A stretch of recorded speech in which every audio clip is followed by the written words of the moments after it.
All right. It All right. says that, yeah, we're live. Woo-hoo, we made it. Yes, Facebook and Instagram are having a couple issues, so I'm really excited that we made it today. And I just wanted to say welcome to all of our Coaching Quips guests today. We do these as weekly coaching mastery tips that are designed to equip coaches, future coaches, and coach-like leaders with empowering approaches. I'm Laurel Elders, the founder of the Institute for Integrative Intelligence. With the ICF, I'm a master certified coach, and I got my start in professional coaching in 2005, became a complete coaching geek, and haven't looked back since. And I have with me today my co-host, Bryant Alexander. Bryant is a coach that works with us in admissions, helping people align with the coach training options that are best suited for them in their organizations. Bryant, feel free to give everyone a shout out. Yeah. Well, first, I just want to shout out everybody for this coaching clips. I think we had 77 RSVPs. So I don't know if 77 people are here right now, but I just want to thank you all for taking the time to come out today to learn a little bit about coaching, different types of coaching methodologies. We got a really special guest today, and we'll introduce her in a minute. But thank you. Just thank you for the support. Thank you for just taking the time out your day. All right. And we also have with us Jill Arnoff. She is a leadership coach, and she's here to answer questions. She's also going to be putting little tips and things in the chat as we go, so you can get more resources. But if you do have any questions as we go along, just plug those in the comments and Jill will get that taken care of. And now I'm so excited because today we're going to be talking about strengths-based coaching.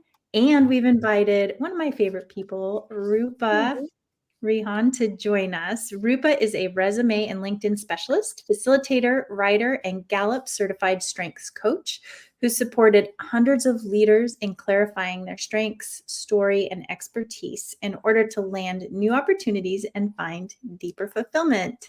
Welcome, Rupa.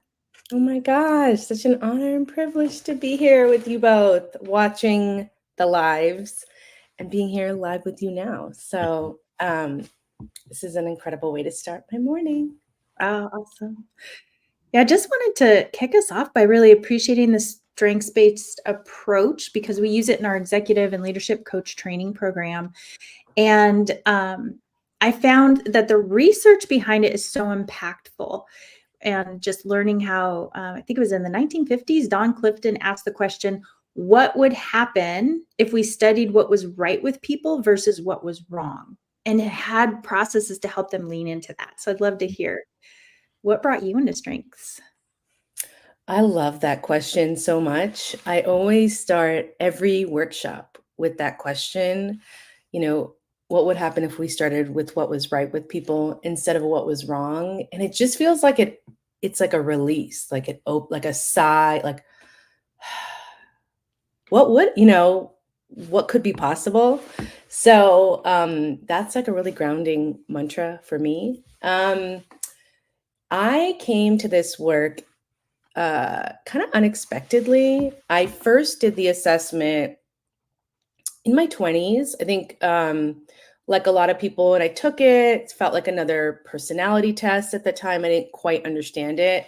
And I have a lot of high relationship building strengths. And so I had, ideation, and I had positivity and things like that. And I just thought like, oh, that's nice. Like, I know this about myself. But at the time, I was at a very outcomes-driven organization, and I really wanted the strengths that my managers had. So some of my managers had like achiever, discipline, like strategic, self-assurance, command. And I was like, that's what a leader is like. I don't have the right strengths, and I felt mine were like too soft. So at that time, it just didn't feel very empowering. It was like, this is like a fun tool, and I'm learning more about my personality. And then I came back to it in the pandemic. So I think people have been posting, it's like 4 years this week from when the pandemic happened, which is wild. Wow. But right? I didn't even realize that. Wow. I actually, when I was facilitating this past Saturday, we had to go back, and I was like, no way, it's 3, right? And like do the math, like it's 4. So in the pandemic, I came back to this work. I was really wanting to do a coach certification program. I wanted to do a program like the Institute for Integral Intelligence, but I was like, am I ready like to make that jump? And this program was a little bit more condensed. And I came back to the model. I was personally in a really tough place. I was pregnant with my second. I was isolated, and I was really depressed and feeling really bad about myself. Like, what do I have to offer? What am I good at? Like, just in a tough place. And so kind of came back, a colleague suggested, like, I had just done the Clifton Strengths coach training and it was amazing. And I went back to the model and I was like, this is so asset based. Like, this could really help me right now. And so I did the training, and I had this incredible coach, Danny Lee, who facilitated the training and had all relationship building strengths in his top 5, and was an incredibly effective executive coach and trainer. And I just realized, like, oh, you could lead with relationship building and still be effective and still be exactly who you are. And I just loved it. And I have just been on this journey ever since to help people embrace what they're naturally good at and what they're naturally talented at, and lead from that place as opposed to fixate on what we're not good at. Mm, wow, what a journey! And something I want to highlight is, just being in such a dark place, during the pandemic. I think a lot of us were really reflecting, like, what's really important. And I think with your situation specifically, like being pregnant with your second child, not feeling too good about yourself. I think it's powerful for you to lean into your strengths even during that time. Like, let me do a little bit more self-exploration for myself. Let me find the good or the strengths that I have within me. And that takes a lot of like resilience, especially during that time and with your situation. So I just want to acknowledge that for sure. Thank you. Of course. That really touches my heart. Of course. I'm grateful for, what's possible when we can connect with more people, and be honest about our experience. Yep, for sure. And I guess kind of like a follow-up question to that, like what are your top strengths, and how have those kind of evolved over time? Such a good question. So, okay, there's like so technically this assessment, the Clifton Strengths Assessment, will evaluate what are your natural talents and strengths and put them into 34 talent themes. And so, you can look at all the research and the data, and there's a lot of numbers around how they just don't typically move that much. But I have found mine have moved a bit based on the life phase that I've been in and the work I'm doing. So in my 20s, I had in my top 5 ideation, futuristic, input, empathy, and positivity. And in my 20s, like a lot of us in our 20s, it's like, who do I want to be? Like a lot of the I had intellection actually. So it was somewhere there, like what's my, really being in my head. And then as I moved into my 30s, I shifted more into really finding more my calling in developing myself and other people. And my strengths sort of evolved a bit too. And so what we often say our strengths are in our top 10 are really more like our top strengths. So you might have like a 5 that will move to a 7 if you take it again. So sometimes like the 1 to 5 is incomplete. But when I started to take it again in my 30s, and my work and my life, my values shifted a bit. I have right now empathy, positivity, developer, relator, and connectedness. Okay. Gotcha. Okay. And Laurel, I know you have some similar and different strengths. Yes. So my top 5 were relator, discipline, which I thought was interesting. That could not have been me earlier in my life. Belief, responsibility, and achiever. Okay. I need to go take my strengths test. I do not know I know them, but I want to know them by that standard. So I need to go my test I'm again. going to send you a code and Yeah. then we can talk about it. Appreciate it. Well, one thing that really impressed me was and as you know, our passion is integration, helping people reach their potential. So knowing your strengths, I see is like a shortcut. It's like, oh, because when I got my results, I was a little like shocked by some of them, but yet when I looked at the details, it made sense. So now, I've learned that the research shows leaning into your strengths was, I don't remember the exact number, it was like 10 times more effective than trying to like force against a weakness. And yeah, any thoughts on that? I love that idea.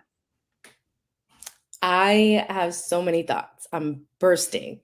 Well, one, I love knowing your strengths, Laurel, and I totally see them in you. And I can understand, I think one thing we find with clients is that, we all have different definitions of what a word will mean. So like discipline, responsibility. And what we find is in this model, when you read the report, that the words and phrases can often be like, that's exactly me, even if maybe we're thinking of discipline in a different way, like our definition. So I think I often find clients are like, oh, this definition really lands when I read more. I didn't think of myself as somebody who had, high discipline, but actually I see it here now. So I'll name that. And then in terms of the strengths and the weaknesses, so totally the model, this whole kind of framework is around this idea that the more we can double down and invest in and lead from our strengths, the more effective we are, the happier we are, the stronger outcomes we get, the more impact we can make, which is really what I like, where I love and live to do this work. And then we define a weakness as anything that gets in the way of a weakness is anything that gets in the way of success or in the way of achieving what you're trying to achieve. And so the example I always share is that at the bottom of my report, so if you do the full report, you get like 1 to 36, 34. At the bottom, the bottom 7 or 8, I have like discipline, responsibility, consistency, like all these executing themes. And I am not somebody who's naturally motivated by a lot of those small pieces around execution, the way some of my colleagues and friends with high discipline, high responsibility, high consistency, high achiever are like, I can't sleep if I have the typo. Like, that's not me.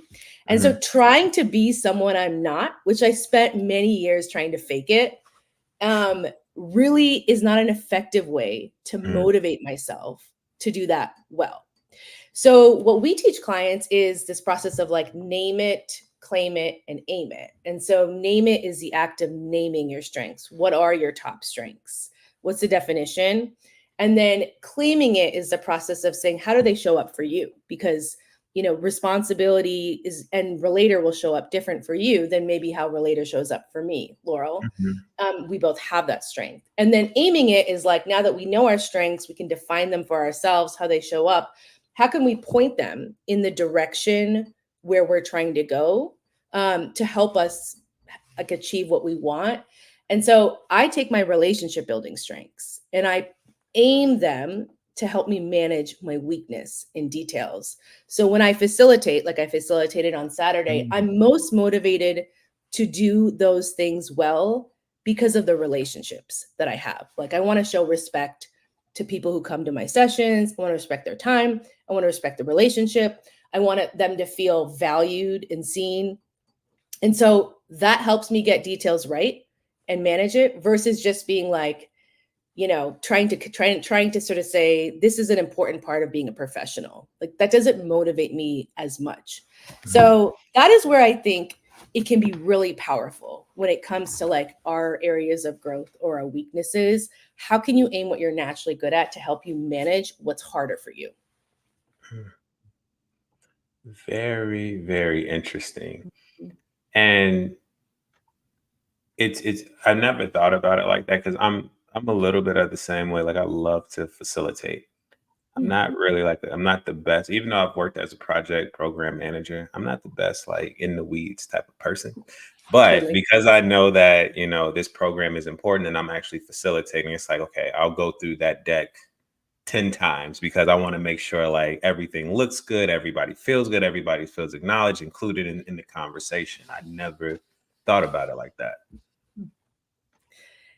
I really appreciate that reflection and what it's allowing for me now to be able to have the language to say, name, hey, here's what I'm naturally good at, here's what I'm not as naturally good at, has allowed me to be able to partner more effectively with people who are motivated in that way. Mhm, So when I've now been pursuing collaborations, I tend to pursue them with people who have high responsibility or high discipline or high achiever, who are looking for someone like me and maybe you, Bryant, to like mhm, kind of bring the ideation, bring the futuristic, like bring like some of that kind of relationship centered presence and teaching and connection.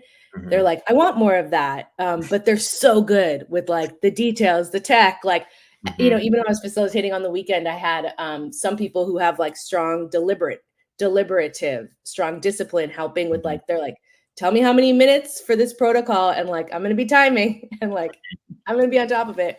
So it's, yeah, a great tool to consider how to collaborate better on teams and in partnerships. Wow. Um, Before I add to that, Laurel, did you have anything there? Oh, that just makes so much sense. The team part and yeah, and just adding strengths, adding coaching to strengths. I mean, just I know how much self-awareness just expands at that point, which expands capacity. Mhm.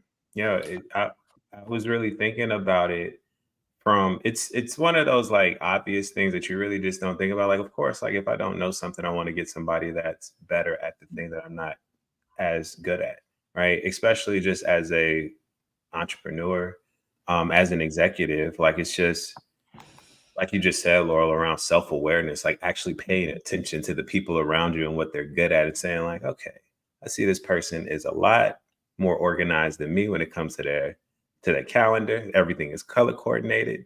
You know the free slots that you can book. You know where not to book.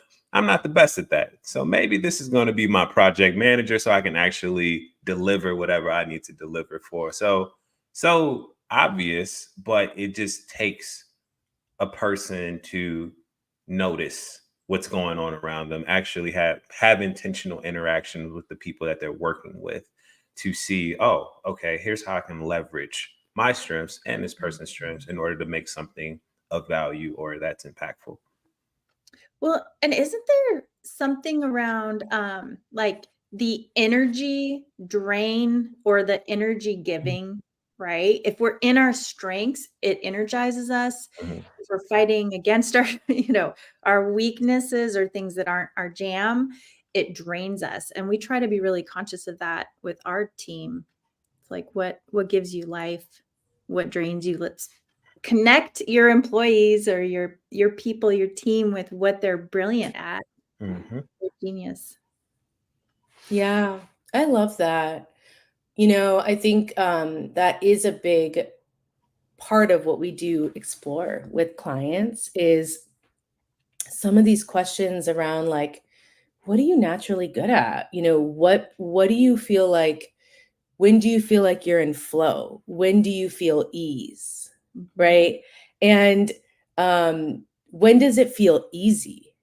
Right? And so when we can align our work and our lives more to our strengths, we can let in more ease in our Yeah. life. integration. And yeah, No. it's incredible. And it's interesting you mentioned the entrepreneurship part, Bryant, because I think early in my entrepreneurship journey, I was sort of throwing darts like, oh, I'm open to kind of anything. I'll project manage, I'll design, I'll facilitate, like work is work, I think it's a good um starting place to be like, I don't know Mhm, yet what I want, so I'm going to try out a bunch of things. But once I went through the Clifton Strengths coach training and went on this journey, that's when I started to design my business to my natural strengths. So that's when I doubled down more on coaching, having high relator, high individualization, high positivity, doubled down more on designing and facilitating community spaces, cohort programs, which play to my relationship building strengths. And that's when I pulled back from things like like being hired to project manage a project, and would partner with people who are good at that and love a spreadsheet, and Asana and things like that, just like love a good tool. Um, and that really helped because the work got easier for me when I rolled off of what I wasn't naturally as good at. And then of course we always want to grow and get better. So it's like I do want to feel confident in some of these areas I'm not as naturally motivated in. But if there's a way to do it that makes it like allows everybody to play into their strengths, everybody feels better about themselves. Which I love. Like we're too critical on our own. So I love inviting that in. Well, and this is kind of when I hear you talk about this, I hear you talk about flow. I hear you talk about, the things that feel easy or the things you get excited about, energy around like these different activities, especially like as a leader, as an executive, as an entrepreneur. So it sounds like values kind of are coming in here, but could you speak to that a little bit more, like between your strengths, values? It seems like there's some type of connection there. Could you speak to that? Yeah, for sure. It's interesting because we did a workshop on values and strengths last year. Now I'm like, what did we present on?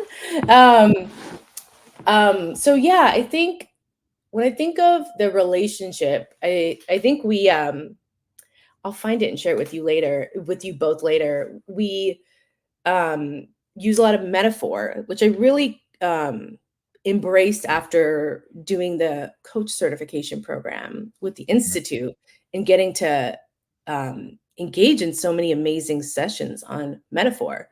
So around the time when I was doing the training, we did me and a collaborator who's like high discipline, high consistency, high responsibility, which is part of why we work well together. We did a workshop on values and strengths. And I think what we did was we used like a flower, like a tree flower, and sort of and shared how like values and strengths can be different parts of like a bloom. And I often think like values are the foundation, like they are anchors, like what is true for us, what do we want to be true about our lives in any context, what are like 3 to 5 values. And then for me, strengths are sometimes how I think of like how we can actually express our values, how they can show up. So, for me, my values are creativity, community, and growth.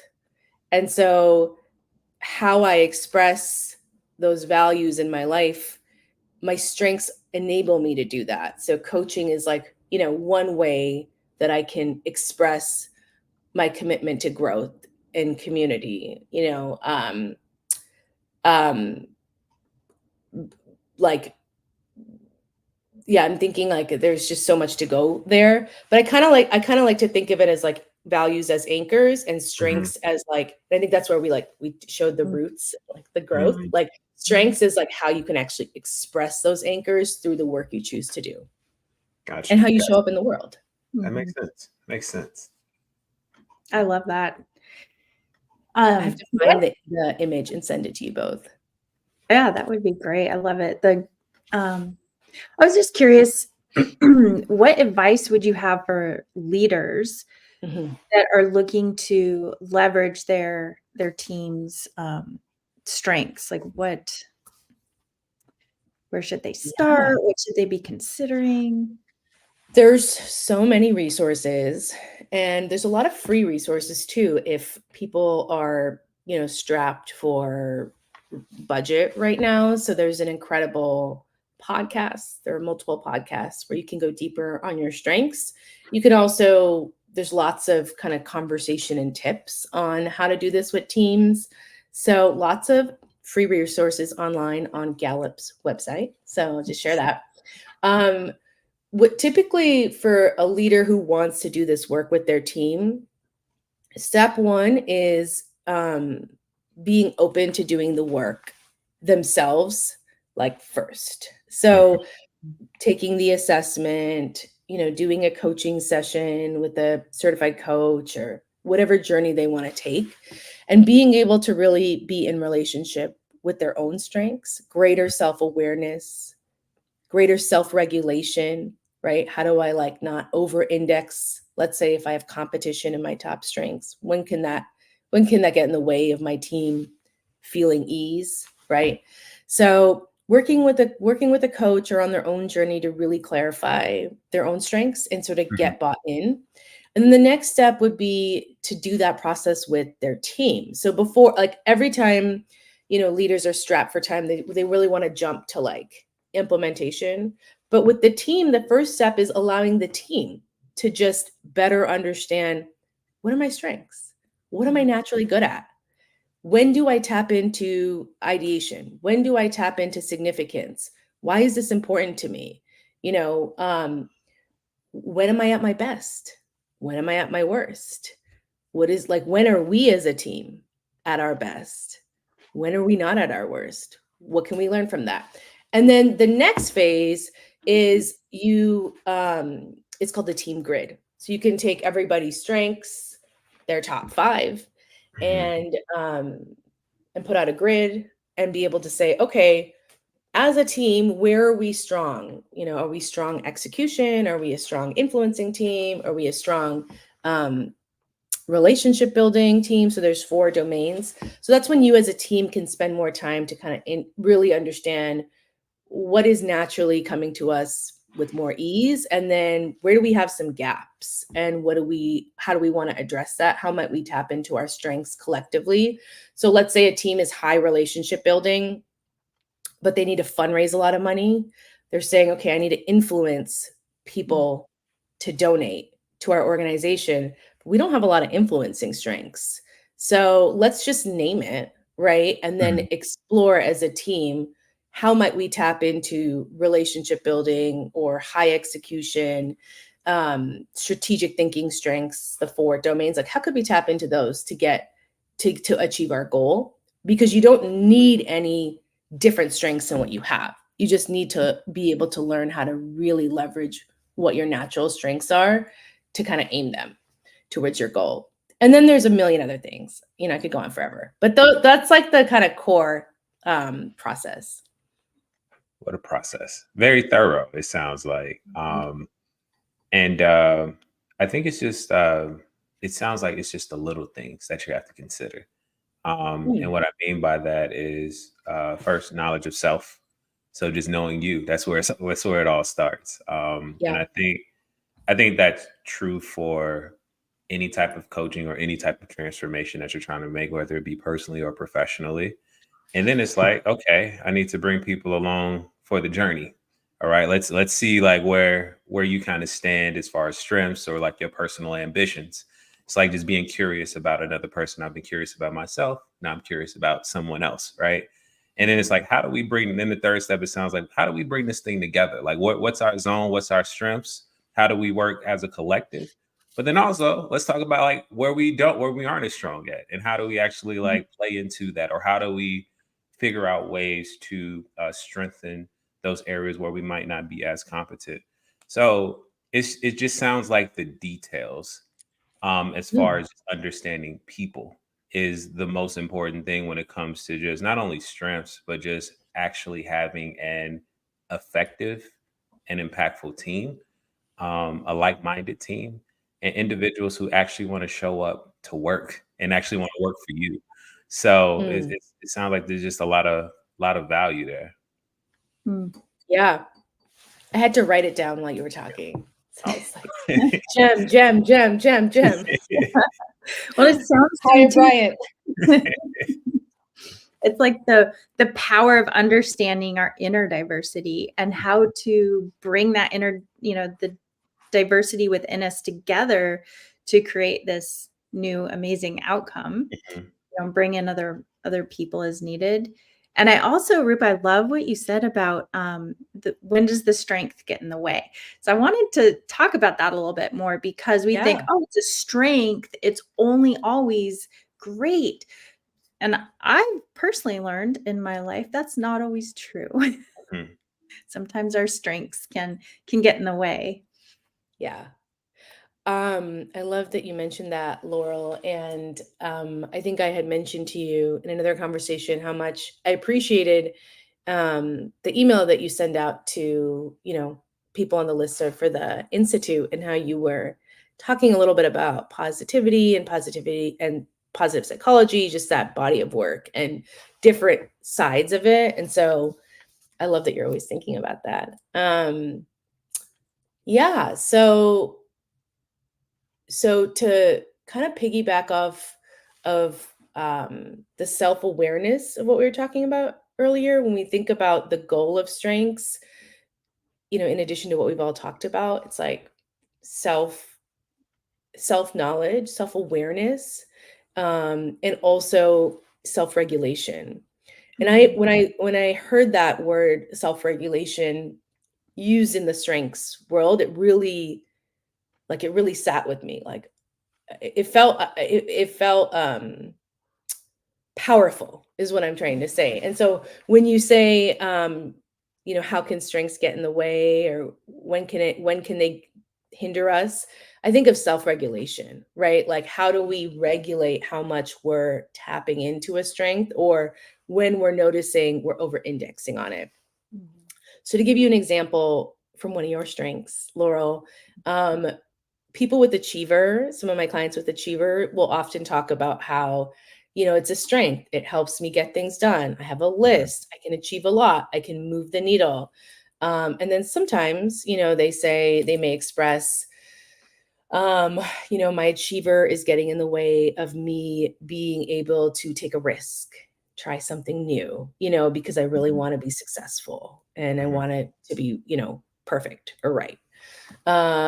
Like my achiever, like when I'm just too in touch with my achiever, I am paralyzed by perfectionism, right? And part of my journey is like, yeah, when do I want to tap into achiever to get things done, and then when do I want to pull back a bit, and maybe tap into relator, for example, using one of your strengths, Laurel, to be able to learn what's possible and learn a different way of doing things. Maybe it won't be like as efficient as how I had originally thought I was going to get this done, but I actually, find deep fulfillment with getting to really connect with other people and learn a new possibility.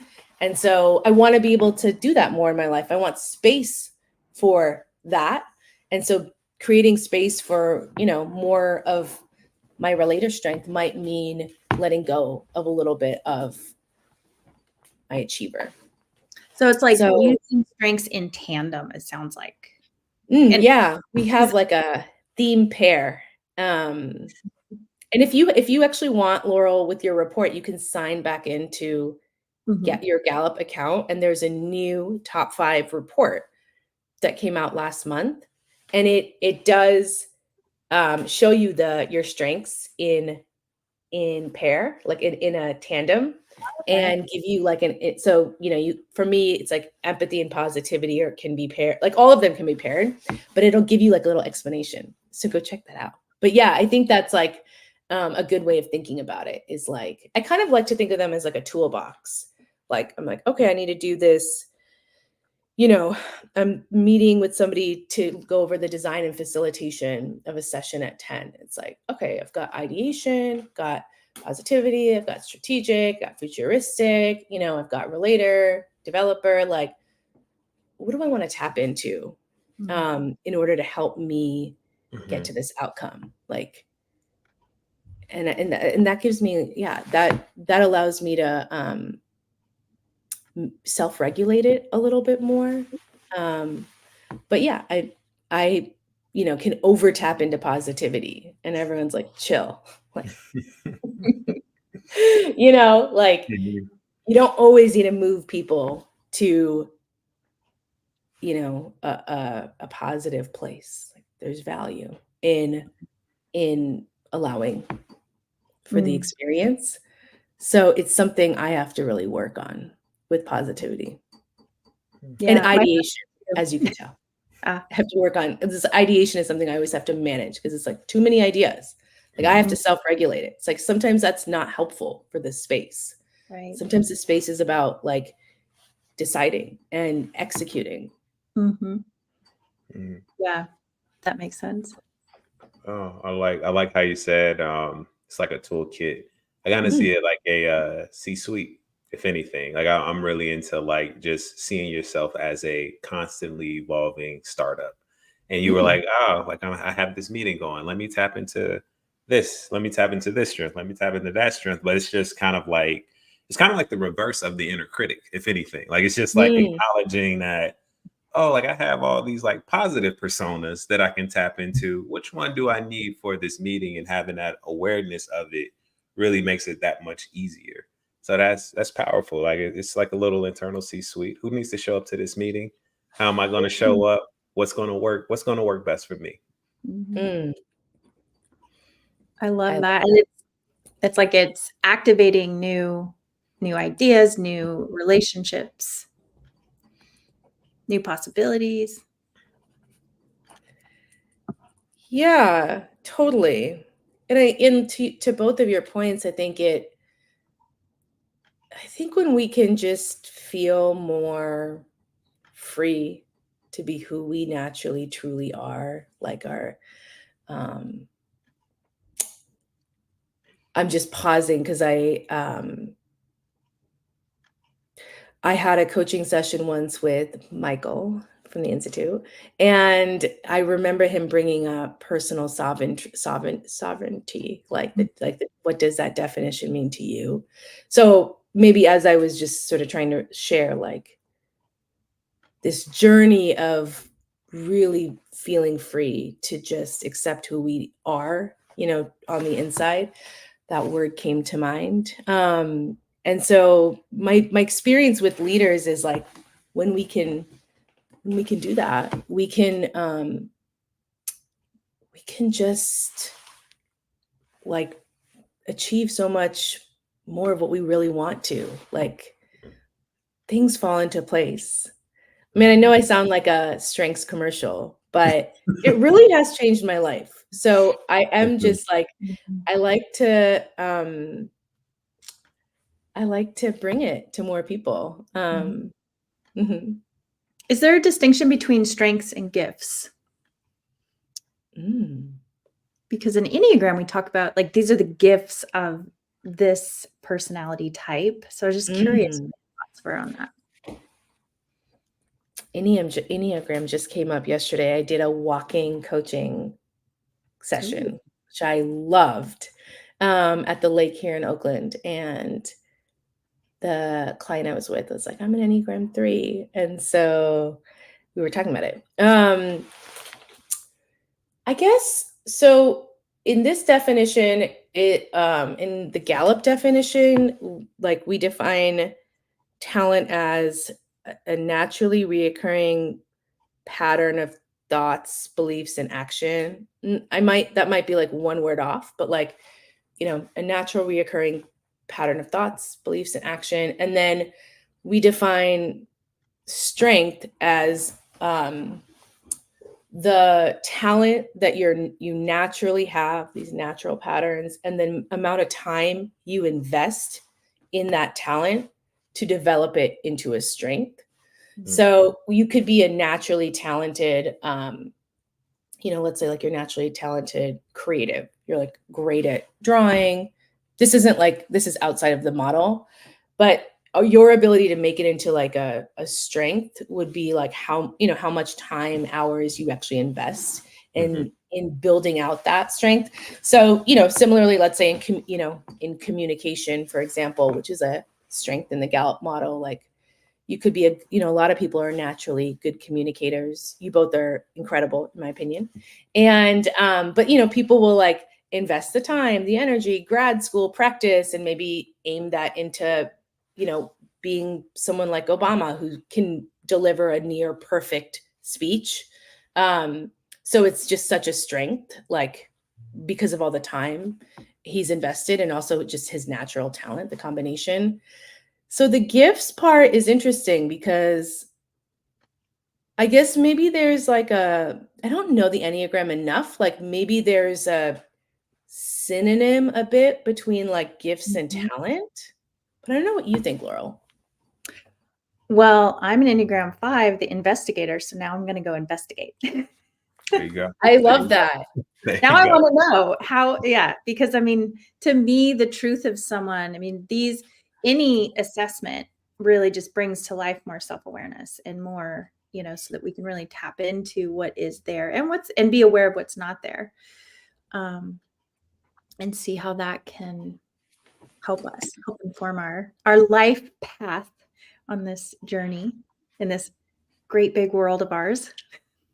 Right. Yeah. Let me know. I will. Yes. Maybe we have a part 2. I love that. Yeah. Yeah.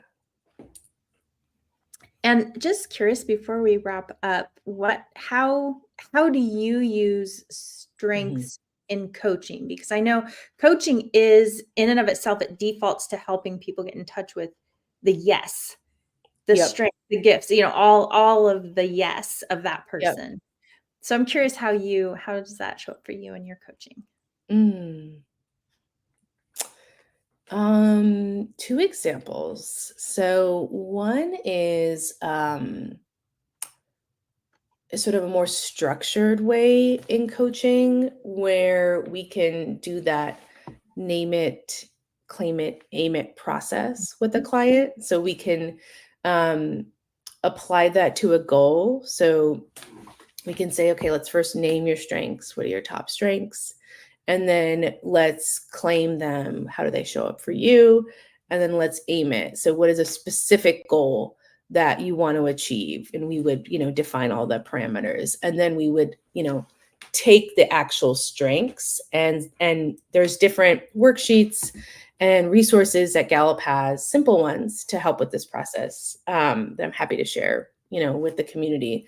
But we would say, okay, how are you going to aim developer to launch this new program? How are you going to aim responsibility specifically? What are 2 examples of what you're going to do to aim this strength? What are 2 examples for what you're going to do to aim, you know, connectedness?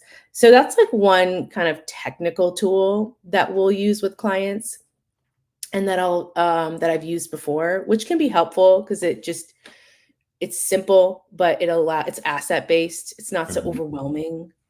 It's a little more motivating. The second example is I have, you know, 3 career coaching clients that I'm starting with last week, which is super exciting. And so looking at their strengths report has been so helpful. So one of them has number 1, futuristic, and also has responsibility and belief, like you, Laurel, in their top 10. And so when I saw futuristic for number 1, I was like, this person is going to love visioning. You know, this person is really going to be motivated by us getting very clear on like, what is the future vision? What is the goal? What are we driving towards? What will be possible in your life? And then they also had some really strong execution themes that will, you know, that allow me to know, okay, they're probably going to want to move things forward. They may not need as much encouragement or like accountability in the same way as somebody who might have high ideation, but maybe low discipline, like myself. And then I have another client who has high deliberate, who I'm starting with in her top 5. And so that makes me know that this person really wants to make sure the time is well spent and that it's very clear kind of what we're doing, why we're doing it, where it's going to lead. So that informs how I'm communicating, our coaching relationship, our goals, and a bit about how I approach doing the work with this client, even from like my emails to like my coaching practice. So I actually think it's so helpful. And sometimes we can make assumptions based on maybe some small things we know about somebody. And when we see the report, we're like, oh, actually, this person has these strengths and motivations that I didn't know about. So it really helps me to customize the coaching Oh, I love experience that. and tap Yeah. into their like natural motivations. Yeah, that's great. All right, we are at time, as always. So bittersweet. So thank you, Rupa, so much for joining us. Thank you both. Pleasure. So much. And we hope that today's mastery tip is a lantern to your path with coaching. And it's our mission to elevate human potential through the art and the science of masterful coaching. If you're an individual or organizational leader seeking to bring coaching into what you do, please reach out to us. You can connect with Bryant here on LinkedIn, or email is admissions@integrativeintelligence.global. And Bryant, you want to share a little bit about our module 1 coming up? Yes. We are about 2 weeks out from module 1. So March 22nd, we have module 1. And this is coaching fundamentals. So it will be a full day of the fundamentals around everything you need to know around coaching. So 6 hours. Now, you might be wondering, how much does this cost? Well, we have scholarship available. So please reach out to me. This is really a program that's going to, if you're curious about coaching or if you're trying to understand what are the foundational elements it takes to be a coach, this is for you. All right. So if you have any questions, please reach out to me. I can tell you everything about the program. I am a student and I recently wrapped up my coursework about a couple weeks ago, actually. So yeah, like if you're really trying to generate self-awareness, if you're trying to take more steps to be a more coach-like leader, or you're looking to start your own coaching business, I'm here to support. Let's have a conversation. I want to just help provide clarity to help you make decisions. It's a coaching call. You basically get a free coaching call with me. That's how I put it. So please reach out to me and I'm happy to help with any questions you have. Great. Thank you. And Rupa, if somebody wants to work with you as a coach and strengths coach, how do they find you? I'm on LinkedIn at Rupa Devrihan. I am on Instagram at Rupa Devrihan. I have a website, rupadevrihan.com. So find me on LinkedIn, find my website. They can message me, can email me. I'm easy to find. And I would love to work with anybody who wants to dive deeper in this work. And I'd love to be a resource for any coaches in our network that are curious about how to integrate this into their practice. Like, totally happy to give suggestions or worksheets or podcast episodes. That's the relator and connectedness in me. So yeah, use me as a resource. Thank you. And we'll also post a link to you when we post these below. And we help companies increase business performance and leadership impact by developing coaching talent and creating coaching cultures.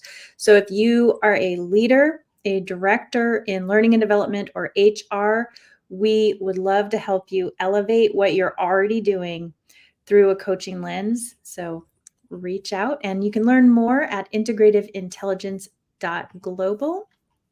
Thank you for joining us. We hope to see you next week. Bye. See ya.